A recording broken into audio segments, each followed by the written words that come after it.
you've probably been playing piano for years now, and you probably know your scales, you know your chords, your jazz voicings, and you probably even know some jazz tunes. But when it comes time for you to improvise, it probably sounds kind of stiff, maybe kind of mechanical, maybe predictable, not necessarily wrong, but maybe not jazzy. In this video, I'm going to show you what makes jazz actually sound like jazz. So if you stick with me, I'm going to guide you through several steps that you can take to make your playing sound more authentic, even if all you've got is just a few minutes every day. So let's get into it.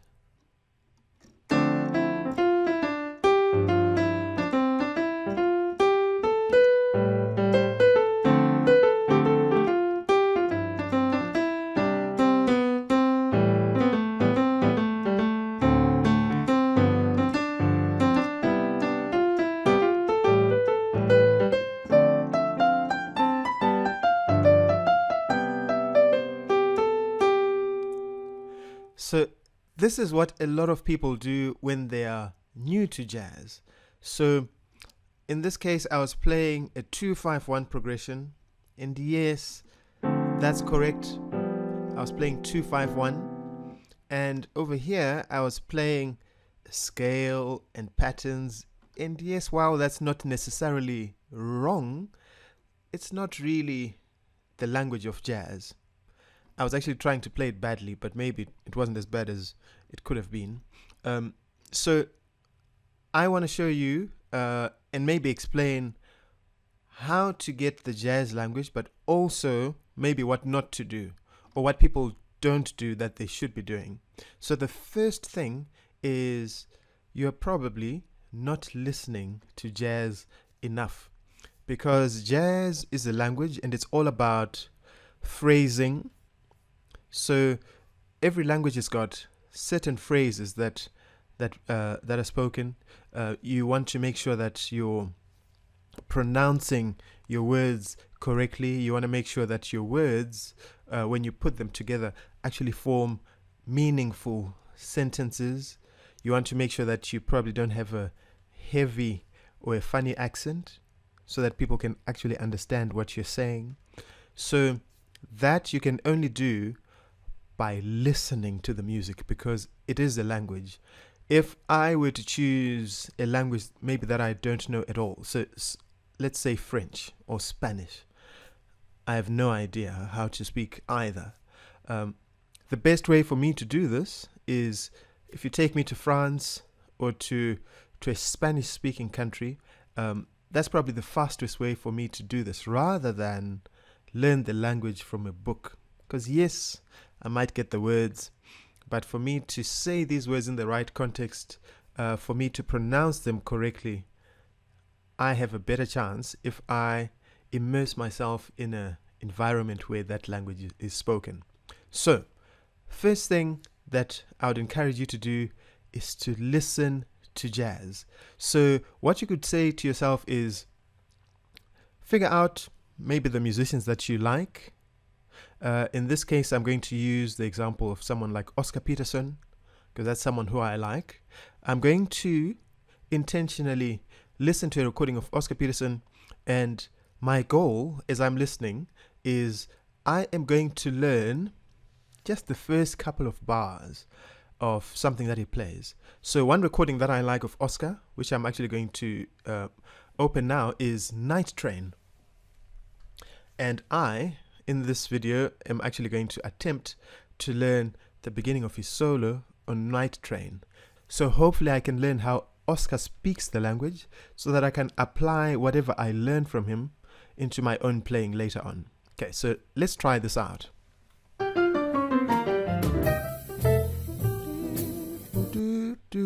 That's what I heard. I'm going to listen to that again to make sure that I'm hearing it correctly. Okay.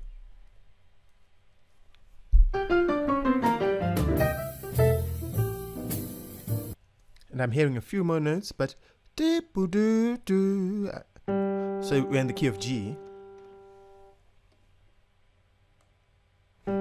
Okay, so we're in the key of G. E, D, boo, do.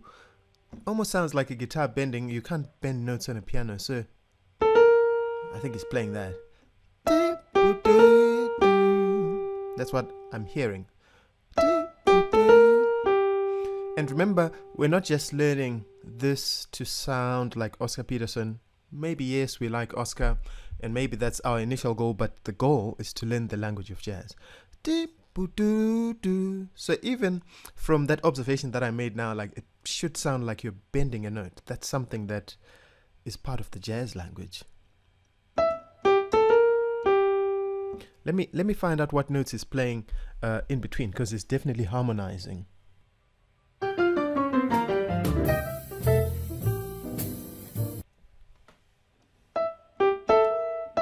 So he repeats that top note. That's what I'm hearing. You know what? Even if that's all I actually learned from this solo, the next time I'm playing my blues, I just know on that chord one. In fact, it doesn't even have to be a blues.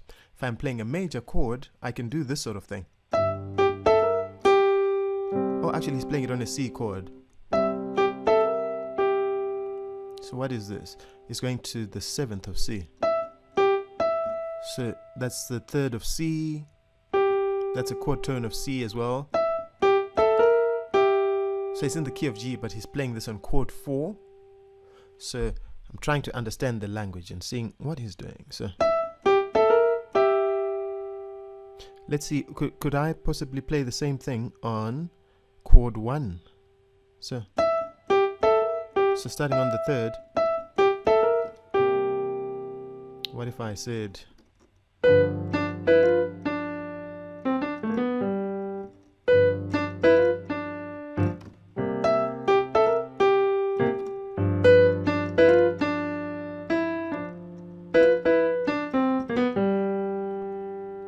so already that little phrase helped me to incorporate these things into my playing. Let's see. I'm going to try this maybe in another song just to see if I've actually learned something. What if I take There Will Never Be Another You. The song it's an E flat, but I am starting with a major chord. So that means I could play, if I go to the 3rd of that chord,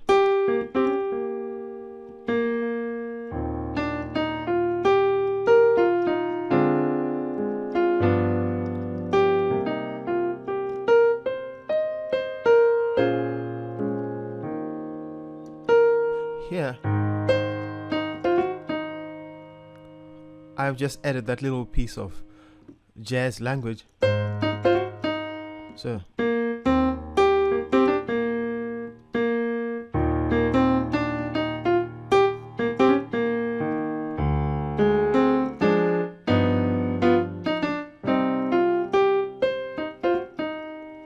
there it is.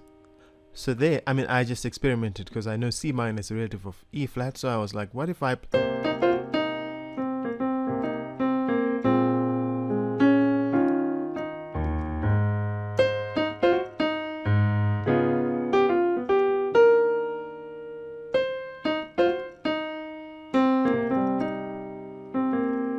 here is another.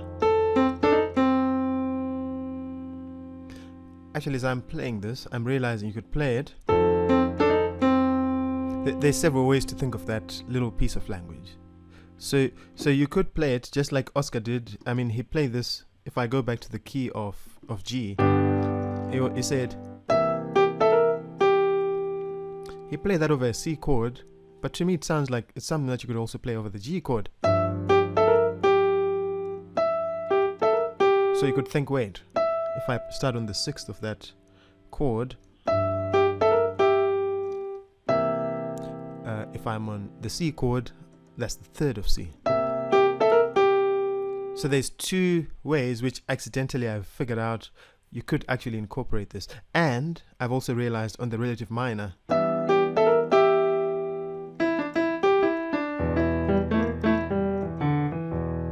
that that you can also incorporate that.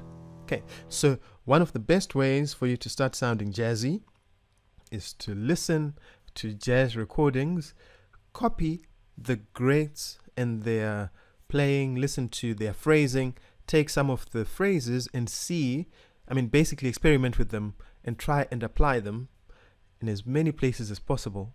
And let me try this. I like all the things you are because it goes through many different keys. I'm going to try this quickly. Let's see. Dun.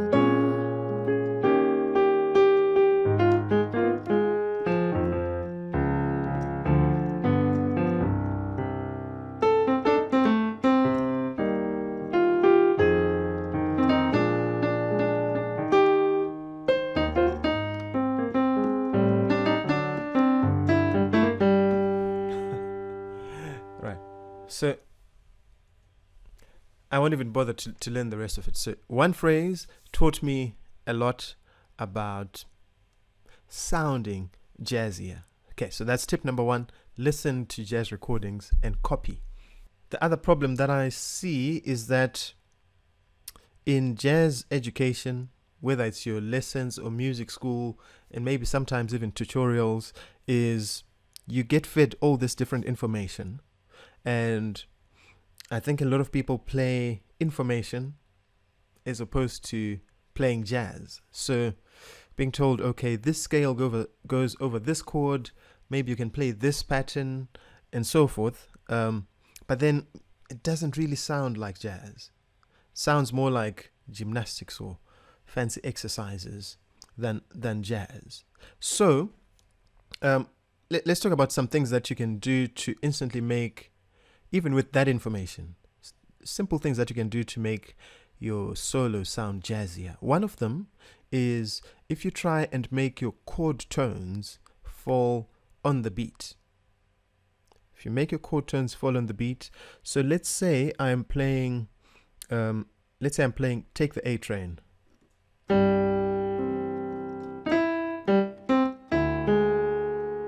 Right.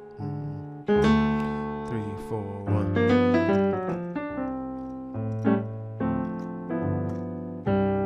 So I'm playing that song, and now I know this is a C major chord, so I know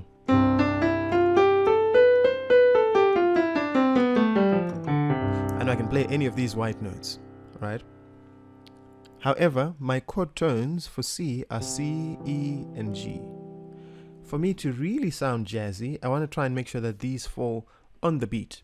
Now, if I just randomly play the scale, like 1 and 2, 3, 4, 1, 2, 3, 4, 1. See, like here on beat 1, I'm playing an A, which is not necessarily a chord tone. 1 and 2. On beat 2, I'm now playing F and 3. So that's not really outlining my chord or my chord changes. So one thing you could do, and I covered this, by the way, in my 90-day coaching program, which I'll talk about a little bit later. But one thing that we do is we create exercises that help you to play chord tones on the beat. Okay. One of them is something that Barry Harris used to teach all the time about putting half steps in specific places to make your chord tones fall on the beat. So on a C major chord, for instance, let's suppose I'm starting my scale on D and I'm descending. So instead of 1, 2, actually that's probably going to work. So I could just go 1, 2, 3, 4, 1, 2, 3, 4, 1. Okay, so that there was fine, but another thing I could do, suppose I add a half step, is I might add 2 half steps from that C and go. So I've added a half step between the second and the first degree of the scale, and I've also added a half step between the fifth and the sixth. So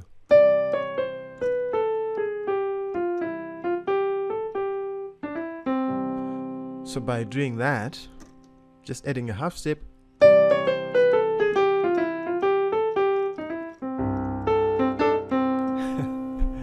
in that piece of language from earlier, I'm already beginning to sound a little more like jazz. So da dee da da dee da do ba do ba do ba do ba do ba. So I can do something like that, and already it feels jazzier than just playing the white keys of the major scale. So that's just one of Barry Harris's rules, adding half steps so that your chord tones fall in the right place. Because if you go 1 and 2 on beat 2, I'm already playing a chord tone. 1 and 2 and 3 and 4 and 1 and 2. So I hope you can see that the chord tones are falling on beats 1, 2, 3 and 4 because of this half step rule. 1 and 2, 3, 4. So that's fine on 3 because that A major chord in jazz is sometimes played as a 6th.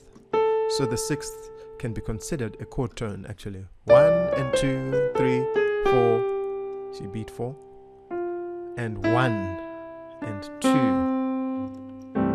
Okay, so I mean that's just one thing we could do, getting our chord tones to fall in the beat. That's going to make your solo sound more jazzy, and by applying those half step rules, that chromaticism makes your playing also feel jazzy. Okay, the other thing that we could do is to be thinking about rhythm.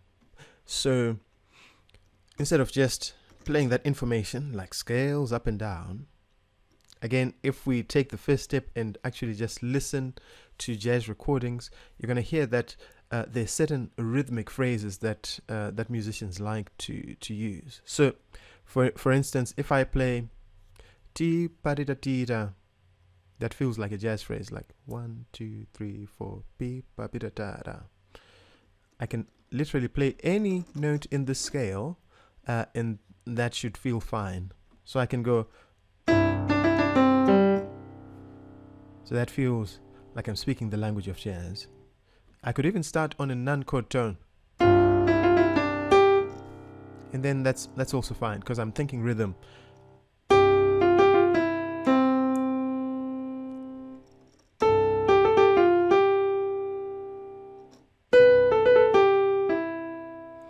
And I hope you can also see that I am trying to have a chord tone on the beat, even as I'm thinking about rhythm.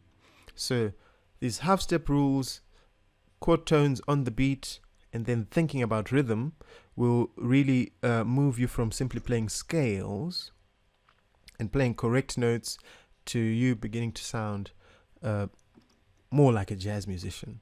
Okay. And these are things that you can do without too much, like you don't need to spend 8 hours learning this. You can literally think of a rhythm, ba ba doo da, ba doo dee dee dee, dee be, da dee ga dee da, dee dee ba dee dee, dee doo da dee da.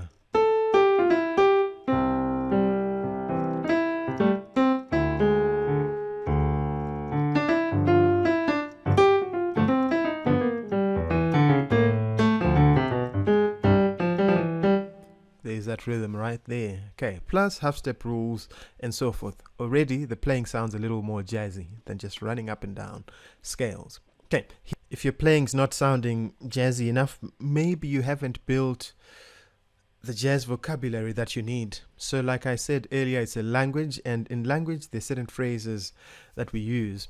So I took that Oscar Peterson phrase, and ideally you want to pick a phrase and then take it through many different keys, or try and apply it in many different situations so that you get the most out of it. So suppose let me take this red garland one. I've used it in another video before, but this is the first one that's come to mind.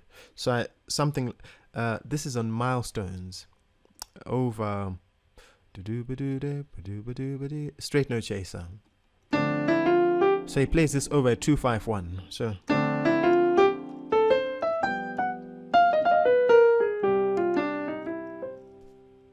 right, so already that's 2-5-1 in the key of C. There's several things that I see there. So he's playing over the D minor chord. He starts on a D, goes up the scale, and then followed by an arpeggio. And then here's a non-chord tone. Right? That is, what would we call that? Okay. Let's just suppose we don't even know what to call that, but we just want to speak that note, to speak that language, to put it into our vocabulary.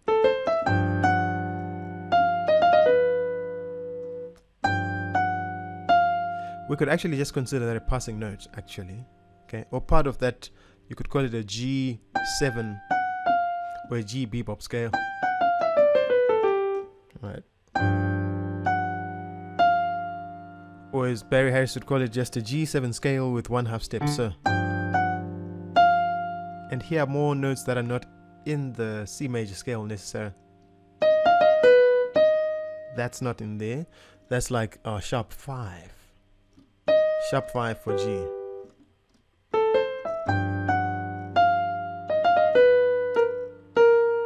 And more notes that are not in the scale. My goodness.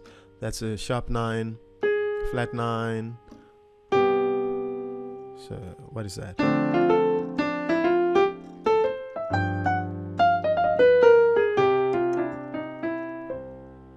So what I might do is, after learning that in the one key, I might try that in other keys.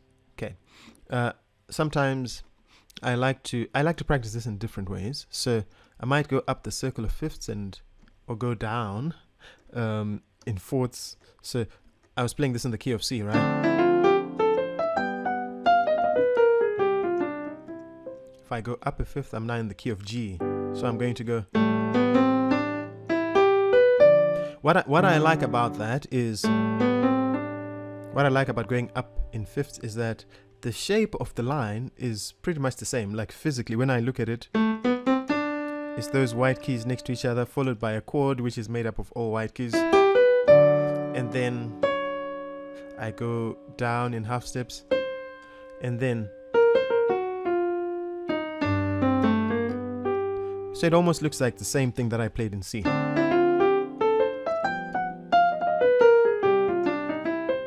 Now when I'm in G,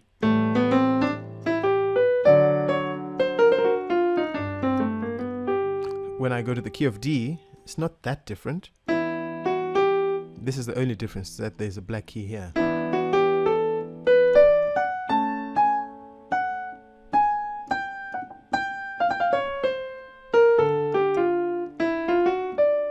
Okay, can't really see my notes here, but that's the idea.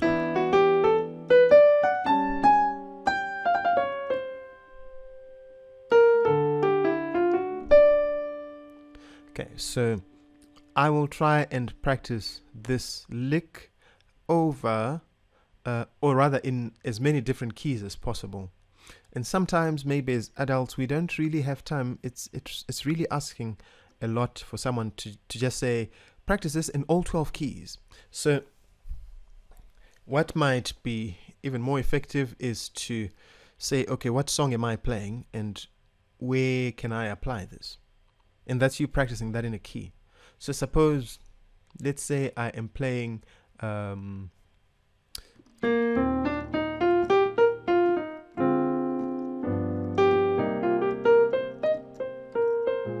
here's a little 2-5.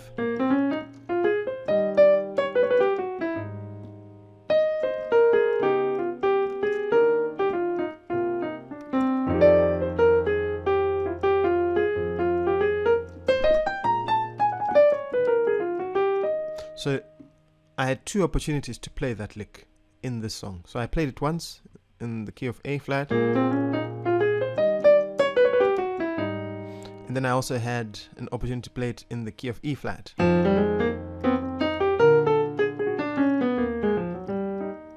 Okay.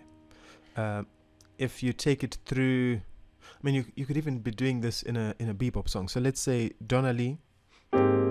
So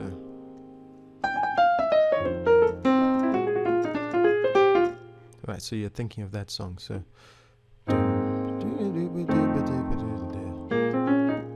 no, sorry. Then it comes here.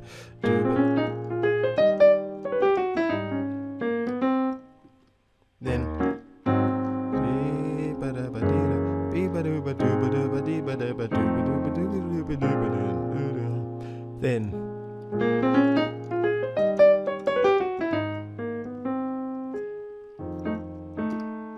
so I'm playing it in one song, but trying to apply it every time I come across a 2-5-1. Okay, so you could try this on that kind of song. The song could have been something as simple as Autumn Leaves.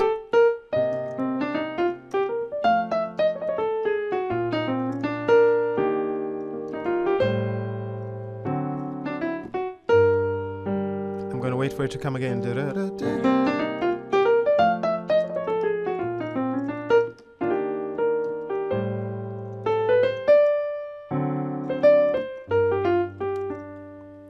See there, I tried it because it's a 2-5-1 in a minor. Didn't quite work, but I liked this. I just changed it a little bit. So I used part of that vocabulary, but over a different chord. So one thing you could do to start sounding jazzier is, well, I mean, before I even say, can you pick 5 licks? Well, pick one. Try and play it through as many keys as possible.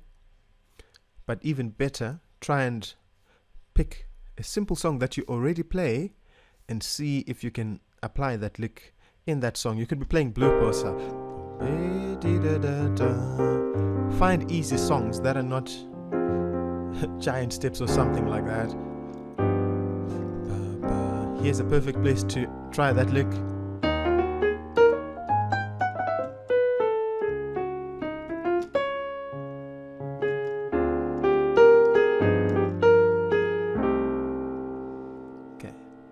So something that can actually allow you time to think about what you're doing and then slot in that piece of new vocabulary in the right place. Okay, so we want to, over time, build a vocabulary that we can draw from and where we can play without necessarily thinking about what we're doing. Okay, so step number 1 would be pick a lick, and then once you've applied that lick in many different contexts and keys, then pick another one, and then another one, and then another one. The more of these you've got, the more your vocabulary is actually growing. Okay, right, so let's talk about why else maybe you're probably not sounding as jazzy as you want to. Maybe it's the simple thing called swinging. So the best way to learn how to swing is to copy jazz musicians. You know, if you listen to someone like Teddy Wilson play, or Red Garland play, or Wynton Kelly, you're automatically going to swing. So maybe you're playing your 2-5-1 and yes, the right scale. In fact, I'm even swinging there.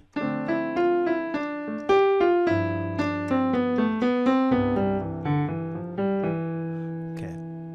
So the one thing that would make it sound more jazzy, if you're playing something like a bossa nova or a salsa, that's fine, or a different style. But if we're talking about like playing the standards in a swing style, you want to make sure that your first eighth note has to be slightly longer. So you want to go, instead of 1 and 2 and 3 and 4 and 1 and 2 and 3 and 4, you want to be thinking long, short, long, short, long, short, long, short.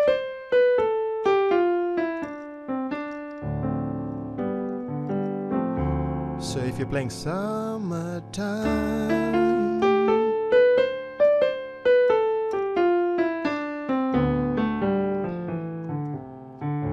instead of summertime.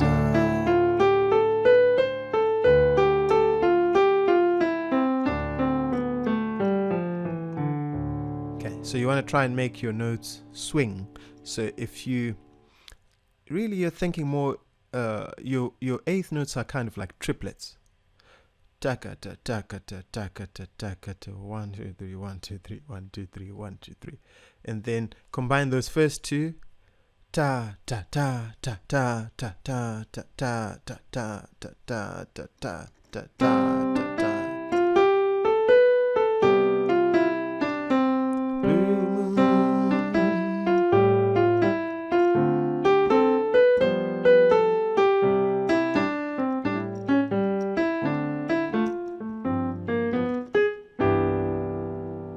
So you want to make sure you're swinging. And as I'm doing that, I'm also realizing it's not just about playing notes or even applying some rules. It's also about not playing or resting. So when you're playing, play, and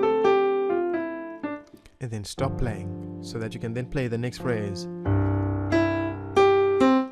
And you don't have to overplay.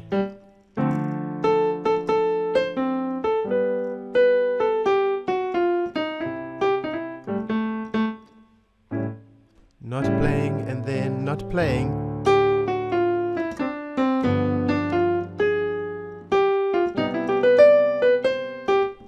Jazz rhythms. Okay, now you're starting to sound jazzy. And when you combine playing and not playing plus rhythm, that's what gives you nice, meaningful phrases. All right. The other reason you're probably not sounding jazzy is maybe you're not practicing like a jazz musician. So when jazz musicians are practicing, they are probably not putting these extremely strict rules to their playing.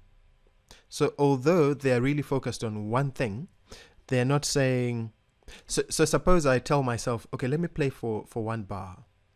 That one bar or one measure, it's okay if the notes that I play don't necessarily fill that bar. It's also okay if my notes slightly extend that bar. As long as, generally speaking, it's about approximately one bar, then that's fine. Okay?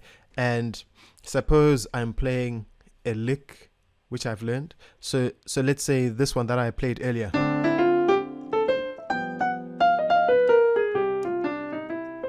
So those are the exact notes, right? If in my practice I don't manage to get through all those notes, I mean, I'm not going to say, oh my goodness, this is the end of the world. I'm just going to keep playing, and hopefully the next time I play it, I play it correctly. So sometimes you'll get it and sometimes you won't. And although you're trying to get that better, when you don't, that wrong thing is its own thing as well. So it's a shorter phrase. So that's all part of you acquiring this vocabulary. So suppose I played...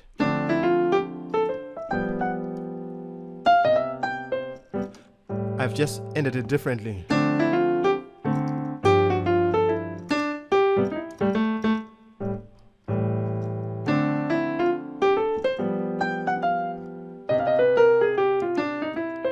So there, I knew my notes, messed up the rhythm or the timing of it, but somehow managed to get myself to recover.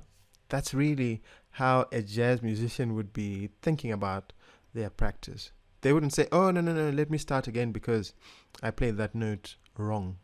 Okay, so rather focus on maybe enjoying even the mistakes or just recovering after the mistake. So if you really want to sound jazzy, this is what you can start doing this week. So the first thing you can do is pick a recording by one of your favorite jazz musicians. And once you've picked that one recording, what you can then do is to also pick from that recording your favorite song. Okay, so you want to pick your favorite song from that recording, and you want to make sure that you listen to that one song from your favorite recording by your favorite musicians. You want to listen to that song every single day. And I mean, you could be listening to this song while you're making breakfast, or if there's speakers in your shower, you just play the song wherever. You know, you just want to be surrounded by that song. Play it in the car, play it when you're walking. Okay, so you just want to be listening to that recording every single day. There's something very interesting that happens when you start listening to music. Okay, And then another thing you can do, because you've been listening to it a lot, is to transcribe anything from that solo. So it could be the head of that solo or of that tune, or it could be the opening of the solo. It could be part of the solo that you actually like. So just try and transcribe something, anything at all, from that solo, from your favorite song on your favorite recording by your favorite jazz musician. And then another thing I would highly recommend you do this week is to play along. So play along to the recording from beginning to the end. Okay, so hopefully you know the song, or you know the changes, whether you get them from a fake book or whether you sit down and learn that song. Just try and play along. For me, I found playing along to be one of the most effective ways to actually learn how to start sounding jazzy. So you begin to hear the way maybe the piano player reharmonizes. You begin to learn how he comps, or when he plays, when he doesn't play, what lines he uses. So the more you play along, the more you learn, and then the more you can incorporate these things into your own playing, and before you know it, you're sounding just as jazzy as your favorite musician. Okay. And then what you also want to do is, maybe since you're transcribing, just take one lick and then apply it to all 12 keys.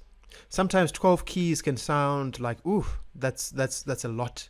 But what you could also do is you can take that one lick and apply it to any other song that you play. Maybe it's a song that goes through different keys. So just take that lick. It could be a lick on just one chord. It could be a lick over a 2-5-1 progression or over a turnaround. Wherever that lick is, try and find a song that has that exact same situation and try and apply your lick there. Okay. And that's how you begin to develop your own way of speaking and actually incorporating the language of jazz. And then finally, what I would encourage you to do is to record your own playing. So, or rather record your practice. Because when you practice, then you can evaluate what you're playing. So you can actually think about what you're playing. You'll be able to make intelligent decisions, such as, maybe I could improve on this, or I actually like the way I do this, and therefore I'm going to continue doing that, or I should never play that, or maybe my left hand's playing too much. So only by recording yourself can you really honestly critique yourself and make yourself better. You can actually compare what you've done to what your favorite musician does, and then you can see what do you actually need to work on in order to start sounding even more jazzy.